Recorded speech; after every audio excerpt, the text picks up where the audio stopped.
Hello everyone, welcome to all rounder siblings. आज हम करेंगे केमिस्ट्री क्लास 8 आईसीएसई बोर्ड, जिसमें हमने चैप्टर नंबर 2 लास्ट लेक्चर में कंप्लीट कर लिया था विद एक्सरसाइजेस। चैप्टर नंबर 2 था हमारा फिजिकल एंड केमिकल चेंजेस। ठीक है, ये पूरा चैप्टर हमारा कंप्लीट हो चुका है अच्छे से। एंड इस लेक्चर में हम करेंगे इस चैप्टर के क्वेश्चन आंसर्स, जिसमें शॉर्ट क्वेश्चन आंसर्स करेंगे एंड लॉन्ग क्वेश्चन आंसर्स करेंगे। तो सबसे पहले शॉर्ट क्वेश्चन आंसर्स करते हैं। उससे पहले वीडियो को लाइक कर दीजिए, शेयर कर दीजिए अपने फ्रेंड्स क्लासमेट्स के साथ और उन सभी स्टूडेंट्स के साथ जो 8th क्लास में आने वाले हैं इस ईयर। ठीक है, ताकि उन्हें भी बेनिफिट्स मिल सकें। तो शॉर्ट क्वेश्चन आंसर स्टार्ट करते हैं, जिसमें सबसे पहला है state the difference between each of the following. इन सभी में आपको क्या बताना है, डिफरेंसेस देने हैं। ठीक है, सबसे पहला डिफरेंस देना है आपको endothermic changes and exothermic changes में। एंडोथर्मिक चेंजेस नाम से ही जैसे आपको चैप्टर में बताया था, एंडो मींस एब्जॉर्ब कर लेना एंड एक्सो मींस रिलीज करना, इवॉल्व होना। ठीक है, तो एंडोथर्मिक चेंजेस क्या हो गया, any change in which energy is absorbed, कोई भी ऐसा चेंज जिसमें एनर्जी एब्जॉर्ब करी जाती है, एनर्जी गेन करी जाती है। And exothermic changes that change in which energy is evolve, जिसमें एनर्जी इवॉल्व होती है। एंडोथर्मिक चेंजेस के एग्जांपल्स हैं आपके photosynthesis, dissolving ammonium chloride in water, melting of ice and cooking of food. ये सभी क्या है, आपके एंडोथर्मिक चेंजेस हैं। ठीक है, क्योंकि इसमें एनर्जी आपकी एब्जॉर्ब होती है। फोटोसिंथेसिस की प्रोसेस हम स्टार्टिंग से पढ़ते आ रहे हैं, तो उसमें सनलाइट की जरूरत होती है ना, तो सनलाइट वो एब्जॉर्ब करते हैं प्लांट्स।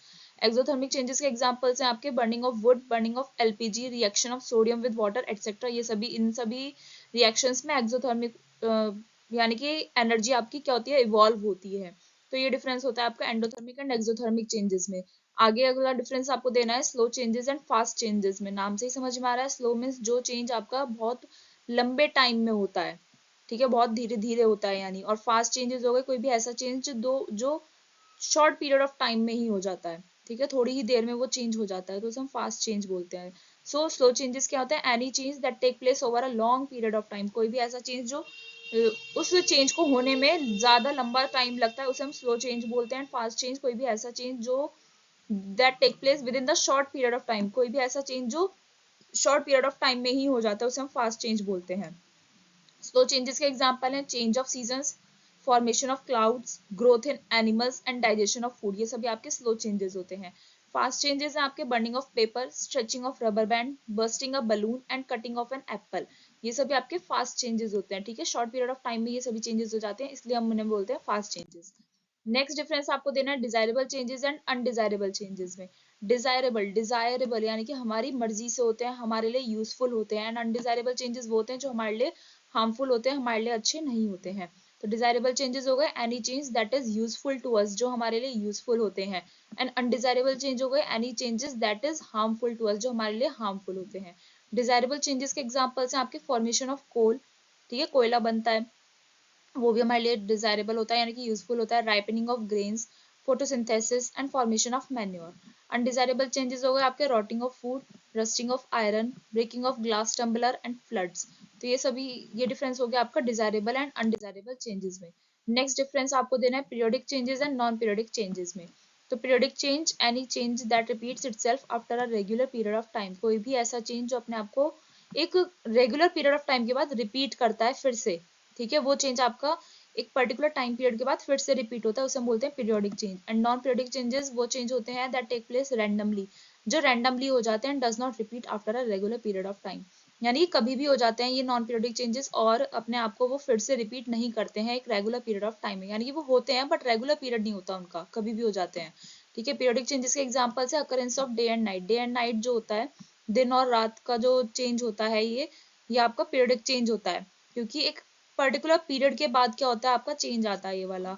ठीक है, सनराइज एंड सनसेट ये भी आपके पर्टिकुलर टाइम ऑफ पीरियड के बाद आते हैं। और नॉन पीरियडिक एग्जांपल्स क्या है, रेनफॉल, साइक्लोन्स, थंडरस्टॉर्म्स, ये आपके नॉन पीरियडिक होते हैं, कभी भी आ जाते हैं, किसी को कुछ पता नहीं होता है ना। तो ये आपका डिफरेंस हो गया periodic changes and non periodic changes में। नेक्स्ट क्वेश्चन अब हम करते हैं classify the given changes in more than 2 ways. आपको मैंने चैप्टर में पहले ही बताया था कि हम किसी भी एक चेंज को हम एक से ज्यादा तरीके से हम क्लासीफाई कर सकते हैं, कैसे करते हैं वो भी आपको बताया था, तो आपको यहाँ पर भी वही करना है। तो सबसे पहले बताना है बर्निंग ऑफ वुड, लकड़ी जलाना, इरिवर्सिबल हो गया, वापस से लकड़ी नहीं मिल सकती आपको वैसे ही फॉर्म में। परमानेंट होता है ना, इरिवर्सिबल है तो परमानेंट होगा। एंड एक्सोथर्मिक होता है, इसमें एनर्जी क्या होती है, एक्सो यानी कि इवॉल्व होती है, रिलीज होती है। नेक्स्ट है आपका reaction of baking soda with vinegar. Vinegar के साथ आपने बेकिंग सोडा का रिएक्शन करवाया तो क्या होगा, ये इरिवर्सिबल होता है, आपको वापस से नहीं मिल सकता, फास्ट चेंज होता है, बहुत जल्दी हो जाता है एंड एक्सोथर्मिक होता है। इसमें भी आप परमानेंट लिख सकते हैं। कर्लिंग मिल्क, दूध जो जमाते हैं, दही जो बनता है ना, तो डिजायरेबल होता है, हमारे लिए यूजफुल है, परमानेंट होता है, ठीक है, फिर से उससे आप दूध नहीं बना सकते हो, एंड स्लो चेंज होता है। दही जो बनती है वो बहुत टाइम लगता है, उसमें थोड़ा सा टाइम लगता है, ठीक है। नेक्स्ट है डाइजेशन ऑफ फूड, फूड का डाइजेशन होना, फूड का पचना, तो डिजायरेबल होता है, हमारे लिए यूजफुल होता है, तभी हमें एनर्जी मिलती है, परमानेंट होता है, ठीक है, वापस से फूड तो नहीं मिल सकता हमें उस डाइजेशन के बाद, एंड स्लो प्रोसेस होती है ये। नेक्स्ट क्वेश्चन है, will you classify rusting of iron as a physical और a chemical change, give a reason to support your answer. अब रस्टिंग ऑफ आयरन जो होती है, आयरन पे जो जंग लगता है, रस्ट लगता है, उसे वो फिजिकल चेंज है या केमिकल चेंज है, तो आपको रीजन भी देना है कि ये कौन सा चेंज है और क्यों है। Rusting of iron is a chemical change, ये आपका केमिकल चेंज है because it happens due to chemical reaction between iron and air in presence of moisture. ये आपका एक केमिकल चेंज है क्योंकि इसमें एक तो नया सब्सटेंस बनता है, रस्ट नया सब्सटेंस बन गया, ठीक है। और ये क्यों, किस वजह से होता है, ये रस्टिंग जो होती है किस वजह से होती है, आयरन और एयर के बीच में केमिकल रिएक्शन होता है मॉइस्चर की प्रेजेंस में, इसलिए रस्टिंग ऑफ आयरन आपका क्या है, केमिकल चेंज है। नेक्स्ट क्वेश्चन है, change of the state of matter can occur in both physical and chemical changes, given example for each of these changes. जो change of state of matter होता है वो physical changes में भी होता है और केमिकल चेंजेस में होता है, तो दोनों के आपको एक एक एग्जाम्पल देने हैं, ठीक है। Change of state of matter यानी कि सॉलिड से लिक्विड हो जाता है, फिर लिक्विड से सॉलिड हो जाता है, ये जो change of state of matter हमने पढ़ा था वो फिजिकल में भी होता है और केमिकल चेंजेस में भी होता है, तो उनके एग्जांपल्स देने आपको। तो क्या है example, in a physical change, अगर हम फिजिकल चेंज की बात करें, the state of matter of a substance changes, state of matter किसी भी सब्सटेंस की चेंज होती है। For example, shape of chocolate changes when it melts but its taste remains same. तो यहाँ पर आपको बोल रहा है कि अगर आपने एक चॉकलेट लिया, आपने उसे मेल्ट किया, तो उसकी शेप ही तो चेंज होती है लेकिन उसका टेस्ट सेम रहता है, जो हो गया आपका फिजिकल चेंज। और अगर हम केमिकल चेंज के एग्जांपल की बात करें, there is change in state of matter, उसमें भी चेंज होता है स्टेट ऑफ मैटर में, जैसे electrolysis of water gives hydrogen and oxygen gases. अगर आप वाटर का इलेक्ट्रोलिसिस करते हैं तो उससे आपको क्या मिलता है, हाइड्रोजन एंड ऑक्सीजन गैसेस मिलती हैं। आई होप आप सभी को अच्छे से समझ में आया है। अब हम आगे करते हैं, नेक्स्ट क्वेश्चन करेंगे, जिस जो पूछ रहा है, why shaping a clay on a potter's wheel considered as a physical change. जो पॉटर्स व्हील होता है उसमें हम क्ले को शेप दे रहे हैं, है ना, तो वो उसका वो फिजिकल चेंज क्यों है। Shaping of clay on a potter's wheel is considered as a physical change, potter's wheel पर हम क्ले को शेप दे रहे हैं तो वो फिजिकल चेंज है, क्योंकि बिकॉज इट्स शेप चेंजेस, क्योंकि उसकी शेप चेंज होती है but chemical composition remain same, but उसका केमिकल कंपोजिशन क्या रहता है, सेम रहता है, ओके। तो इसीलिए पॉटर्स व्हील पर जो हम क्ले को शेप देते हैं वो एक फिजिकल चेंज है। तो क्ले तो वही रहती है ना, क्ले का केमिकल कंपोजिशन तो वही रहता है, बस शेप ही तो चेंज होती है, शेप चेंज हो रही है यानी कि फिजिकल चेंज है। नेक्स्ट क्वेश्चन है, how do reversible changes differ from irreversible changes, explain with an example for each of these changes. अब रिवर्सिबल चेंजेस जो हैं इरिवर्सिबल चेंजेस से अलग क्यों होते हैं, डिफरेंट क्यों हैं, किस तरीके से डिफरेंट है, आपको ये बताना है और एक्सप्लेन भी करना है दोनों के एग्जाम्पल्स देकर। Reversible changes and irreversible changes. Reversible change जो रिवर्स हो सकता है, any change that can be reverse to get back the original substance in their original form, कोई भी ऐसा चेंज जिसे आप रिवर्स कर सकते हो ताकि आपको ओरिजिनल सब्सटेंस उसी ओरिजिनल फॉर्म में वापस मिल जाए। जबकि इरिवर्सिबल चेंज रिवर्सिबल का अपोजिट होता है। इसका क्या है, any change that can not be reverse to get back the original substance in their original form, कोई भी ऐसा चेंज जिसे रिवर्स नहीं किया जा सकता ओरिजिनल सब्सटेंस वापस पाने के लिए। रिवर्सिबल चेंजेस के एग्जांपल हैं आपके मेल्टिंग ऑफ आइस, ठीक है, आइस मेल्ट हो गई, वाटर बन गया, वाटर से आप वापस से आइस बना सकते हो, तो रिवर्सिबल हो गया। Evaporation of water, water evaporate हो रहा है तो आप उसे कंडेंसेशन करवा के अगेन वाटर बना सकते हो।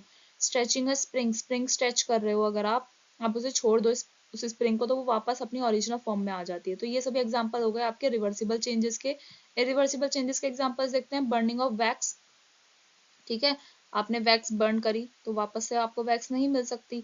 बर्स्टिंग ऑफ बलून, बलून फोड़ देना, फट जाता है जब बलून, तो आपको वापस से पूरा बलून तो नहीं मिल सकता ना ओरिजिनल फॉर्म में। एंड कटिंग एन एप्पल, आपने एप्पल भी अगर आप कट कर रहे हो, कोई भी फ्रूट कट कर रहे हो, तो वापस से आपको वही ओरिजिनल फॉर्म में एप्पल नहीं मिलेगा। तो ये आपके एग्जांपल हो गया इरिवर्सिबल चेंजेस का। तो इस तरीके से रिवर्सिबल और इरिवर्सिबल चेंजेस आपस में अलग अलग होते हैं।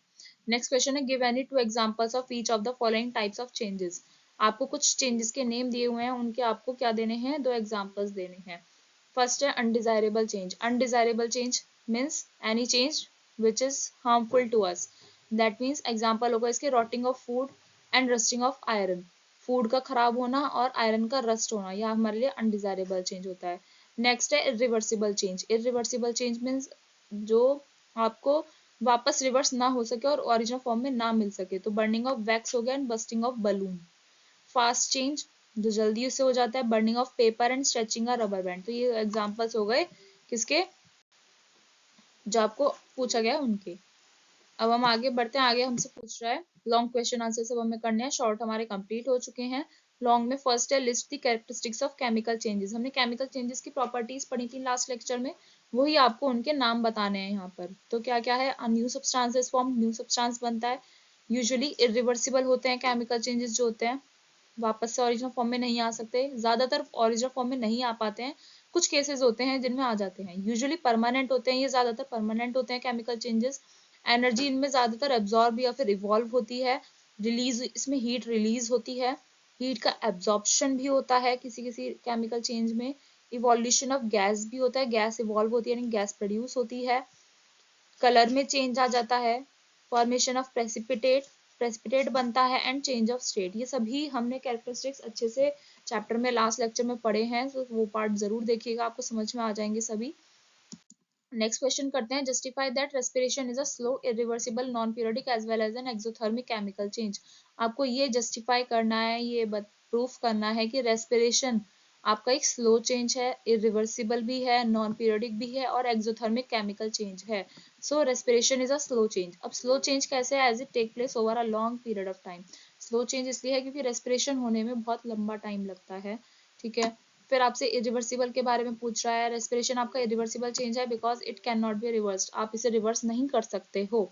ठीक है, फिर नॉन पीरियोडिक के बारे में पूछ रहा है। रेस्पिरेशन आपका नॉन पीरियोडिक चेंज है as it takes place randomly, क्योंकि ये जो चेंज होता है आपका रैंडमली होता है and does not repeat after regular period of time. और रेगुलर पीरियड ऑफ टाइम के बाद ये रिपीट नहीं होता है कभी भी, यानी कि रैंडमली हो जाता है ये।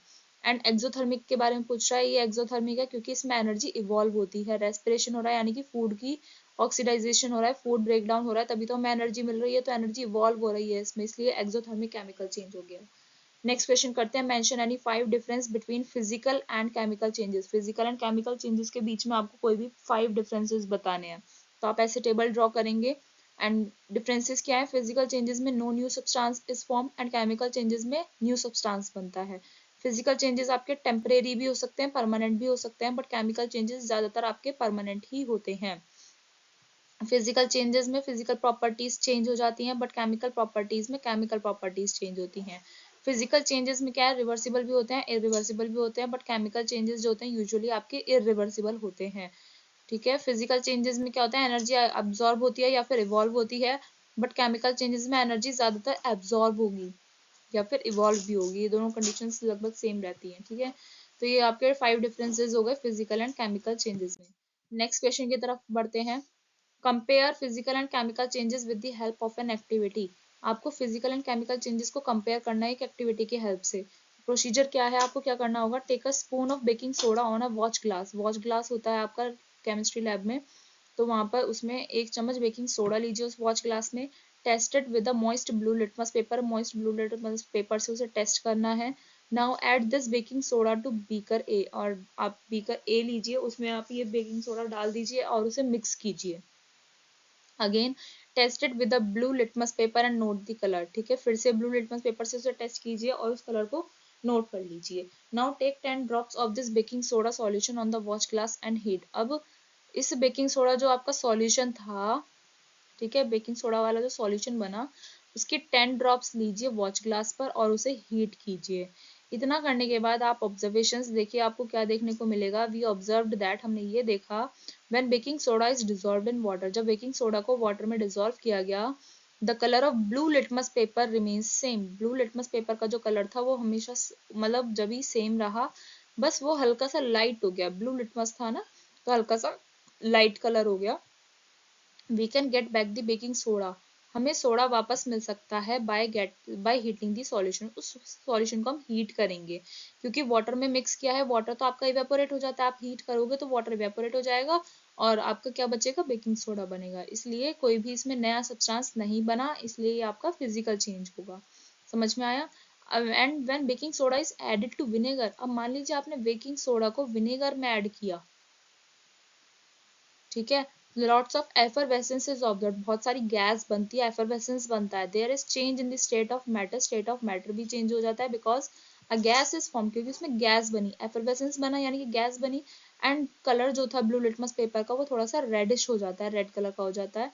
ऑल दीज ऑब्जर्वेशंस, और ये सभी ऑब्जर्वेशंस हमें क्या बताती हैं कि केमिकल चेंज हुआ है और एक नया सब्सटेंस बना है। केमिकल चेंज के आप देख रहे हैं ना, गैस इवॉल्व हो रही है, change of state of matter हो रहा है, गैस फॉर्मेशन हुआ, कलर चेंजिंग हुई, तो ये सभी एग्जाम ऑब्जर्वेशंस हमें बताती हैं कि एक केमिकल चेंज है। तो इस तरीके से हमने कंपेयर करा एक्टिविटी के थ्रू।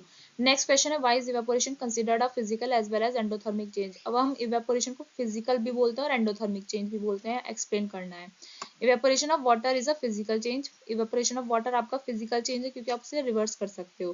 व्हेन वाटर इवेपोरेट्स, जब वाटर इवेपोरेट करेगा, it changes from liquid state to gaseous state, तो वो लिक्विड स्टेट से गैसियस स्टेट में आ जाता है, but it is still water. अगर वो गैस फॉर्म में भी है वाटर, तो है तो वाटर ही ना, वो वेपर्स बन रहे हैं, मॉइस्चर रहता है उसमें, तो है तो वाटर ही। It has not changed into another substance, कोई नया सब्सटेंस नहीं बना, इसलिए वो फिजिकल चेंज है। Evaporation is an endothermic change, अभी एंडोथर्मिक चेंज भी है, because water molecules must absorb heat from the surroundings to increase their kinetic energy, क्योंकि वाटर मॉलिक्यूल्स जो है अपनी काइनेटिक एनर्जी को इंक्रीज करने के लिए वो आसपास के एरिया से एब्जॉर्ब करते हैं हीट को। समझ में आया? क्या करते हैं, हीट को एब्जॉर्ब करते हैं, इसलिए इवेपोरेशन आपका फिजिकल चेंज भी है और एंडोथर्मिक चेंज भी है। नेक्स्ट क्वेश्चन है और लास्ट क्वेश्चन है इस चैप्टर का, why is rusting an undesirable chemical change. Rusting undesirable क्यों होती है, यानी कि हमारे लिए हार्मफुल क्यों है। Rusting is a chemical reaction as iron reacts with the moisture in the air and forms an oxide of iron called ferric oxide.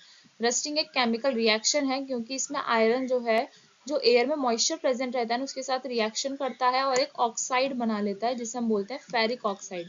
क्या बोलते हैं गाइस? फेरिक ऑक्साइड बोलते हैं। The iron object loses its strength after it gets rusted, जब किसी भी iron object पे rust लग जाती है ना, तो उसकी जो स्ट्रेंथ होती है, जो लोहा मजबूत होता है, वो कमजोर पड़ जाता है, वीक पड़ जाता है, उसकी स्ट्रेंथ खत्म होने लगती है, इसलिए ये आपका क्या है, अनडिजायरेबल चेंज है। क्या है? अनडिजायरेबल केमिकल चेंज है रस्टिंग। ठीक है, तो गाइस ये चैप्टर हमारा यहाँ पर कंप्लीट हो गया है। नेक्स्ट लेक्चर में मिलेंगे जिसमें हम नया चैप्टर स्टार्ट करेंगे, तो चैनल को जल्दी से सब्सक्राइब कर लीजिए, बेल आइकन जरूर प्रेस कीजिएगा ताकि आपको लेटेस्ट अपडेट्स मिलते रहें। शेयर कीजिए अपने फ्रेंड्स क्लासमेट्स के साथ, ठीक है, और कमेंट करके जरूर बताइएगा वीडियो आपको कैसा लगा, एंड लाइक तो जरूर कर दीजिए। मिलते हैं नेक्स्ट वीडियो में नेक्स्ट लेक्चर के साथ। Thank you.